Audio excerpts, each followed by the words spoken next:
So into the charts we go, and you could see Bitcoin broke down yesterday and now coming down again today. And what's important about today is that we are below this trend line. Now, what I want to do is I want to watch where this candle closes, and ultimately, do we confirm? So we confirmed, obviously, above this upsloping trend line right here. We closed above, pulled back, and then confirmed on this candle. So in other words, to break this upsloping candle, you must confirm back below.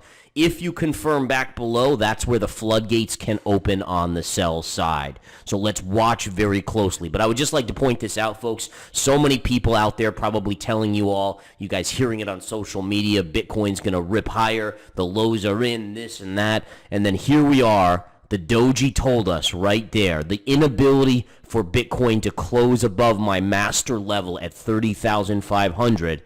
And ultimately what happens?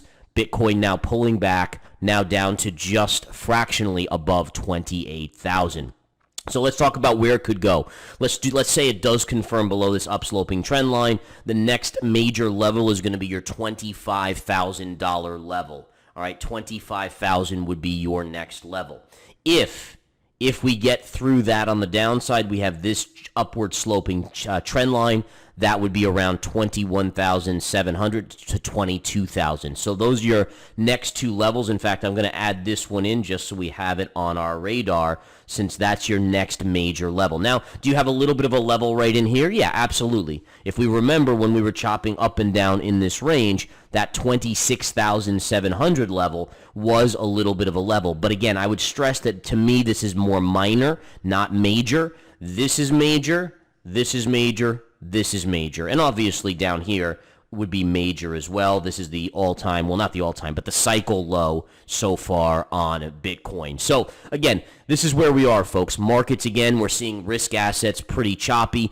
Stocks like Nvidia are down. Tesla's getting hit. Remember that Tesla and Bitcoin trade generally together. This might be a shock to some of you, but the bottom line is the reason why Tesla trades with Bitcoin is because Bitcoin and Tesla have the same buyers. In general, people that are into crypto are also into Tesla stock. So when one sells, it's very similar or very common to see the other one sell. Think about how into crypto Elon Musk has been, whether it's with the Dogecoin or with the company Tesla owning Bitcoin at one point. All those things kind of tied those companies together. People that are fans of crypto tend to be fans of Elon Musk and Tesla. All right, so in any case, that's what we have going on here. This, by the way, does put us in the money decently on the Bitcoin short. So that is awesome. And again, you know, you just have to, this is why it's so important to ignore the hype. All right, the hype out there where everyone's screaming and saying, oh, this is going to rip, it's going to go crazy. You heard like $1 million targets being thrown out or 100,000 by month end, all these crazy nutty things. Use that to your advantage by separating yourself from it and then saying, listen, if there's this much of a cacophony of craziness calling for this move, chances are it's going to be the opposite. And take a look at the drop in Ethereum yesterday, right to that trend line. Today we are fractionally below that trend line, and then obviously the blue line becomes the next level here. So right now you're looking at a level of around 1895 on Ethereum. If that were to break, you'll have a little support at 1815, and then the big level comes in right here at 1700, followed by this level down here. All right, so again, great move to the upside, nothing wrong with that, but look at the levels we went into. And by the way, just the mere fact that we broke 2,000 on Ethereum, that's very poetic in the world of trading, in the world of psychology, because what happens when you break a key pivot? Everyone who was on the fence of saying, hey, listen, I kind of want to be bullish, but I'm not. Well, once you break that high like it did over here, then everyone piles in on the bullish side. Well, not everyone, obviously, not us. But the bottom line is that anyone that was on the fence, that's going to trigger them to get bullish. And again, trading is such a psychological game. It's a matter of how does a chart or a price action get the maximum people to get in on a trade, which then once you have the maximum in, there's no one left to buy. So think about that on Ethereum. All right, so it's climbing up, the bullishness is building, the hype is building, all these, crypto shows are pumping it out there. Everyone, we're hearing about all these different people doing this and that and all the other things, and it breaks 2,000. Okay, it just broke that level. Well, yeah, we know there's another pivot point here, but the majority of people get kind of pushed into the trade at that point. Once everyone's in, they're in. Just that simple. All right, same thing goes on Bitcoin. Now, what have I been warning you guys about the altcoins? I've been saying, guys, I don't see an altcoin season here following the Bitcoin and the Ethereum move. Look at this on Matic, guys. And again, I was warning on Matic. I was saying do not get in Matic because it hasn't, a lot of people look at a chart that hasn't run and they're like, oh, well, let me get in because it's going to run. And the real way of looking at it is saying, listen, why hasn't it run yet? Why hasn't it caught a bid like Solana or Avalanche or Polkadot?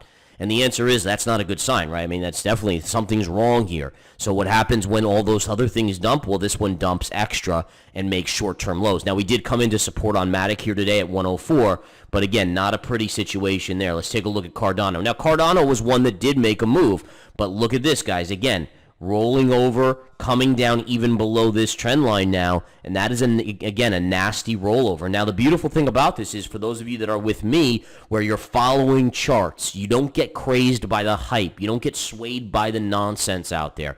We're chartists. We follow charts. We follow human psychology in terms of using it to our advantage. Well, guess what? If Cardano trades right into here, we can buy it as a swing trade long. All right, now let's take a look at Polkadot, see what Polkadot's doing. Remember, Polkadot had a few little upticks to it right over here. Look at that breakdown. Where could this go? This would be a level, and also this upsloping trend line right here. This would be a level where if you're aggressive, if this hit this line tomorrow, we'll call it $5.70.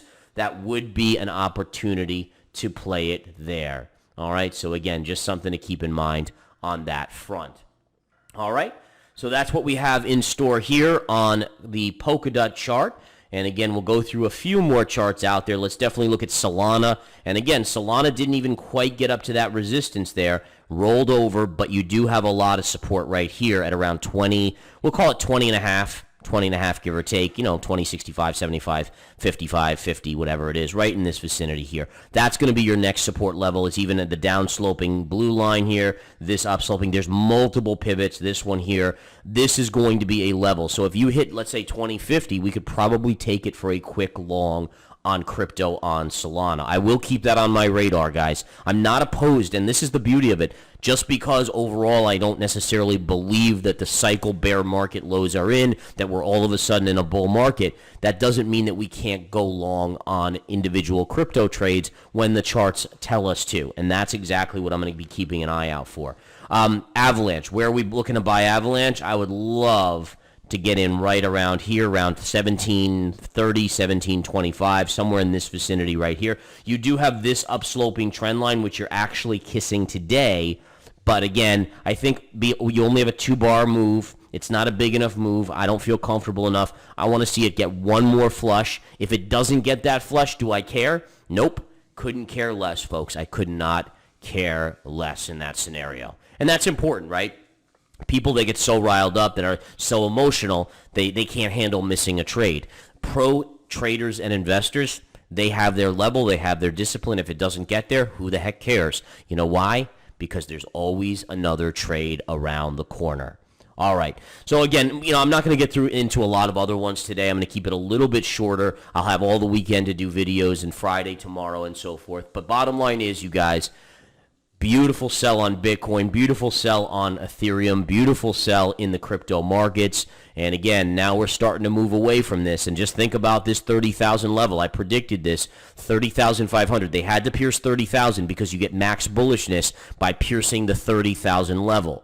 All right, so again, just like 2,000 on Ethereum, they had to pierce that. They had to pierce 30,000. The level was 30,500. There's your rollover. Let's see where this thing goes. And by the way, does this mean that it can't go back up and break it later on? No. Eventually, honestly, I do think it's going to break 30,500. But again, the question is, at what point? When does it do that? All right, you guys have a wonderful rest of the day. I'll talk to you soon. Take care.